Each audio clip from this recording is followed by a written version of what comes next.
नमस्कार सांगमाने आज आम सपरिवार रेडी हो बाहर से स्थान को जोठी आम आराध्य देवता जगतरनाथ जगन्नाथ पीठ तथा ओडिशार मुख्य तीर्थस्थान पुरी को दिनटी थिला शुक्र पक्ष पंचमी तिथि दीर्घ 3 घंटार समय अतिक्रम करिवार थिला जेतेबेले सेथिपई स्थान काल देखि गाड़ी अटका जाइथिला और दहीबरा टिके खाई पेट पूजा करागला। आपण मैंने तो देखिले पुरी आउ 6 किलोमीटर रहिला। एबे आमे आसी पुरीर साक्षी उपाड़े पहुंची गलुनी। स्थान चिन्ह हो कि न हो एई स्थान रे जेते सब नड़िया गछ अछि ताकू ही देखिदेले जना पड़ी जाए साक्षी उपाड़ा आसीगला बोली। कौन कहली सांग माने ठीक कहली ना। एबे आमे आसी पहुंची गलु आम डेस्टिनेशन प्यूपल रेस्टोरेंट रे।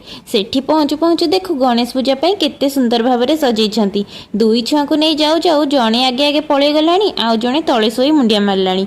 कौन कहबी आज्ञा दुई छुआ को नहीं आसीचु जेतेबेले जेते कष्ट हो पछे तो सहीबु ना। सत कहूची दुई छुआ भितर जदि एज गैप गोटाए वर्ष कि 1.5 वर्ष रुहे ताहले एमिति ही नाकरे माने पानी पियाई देबे।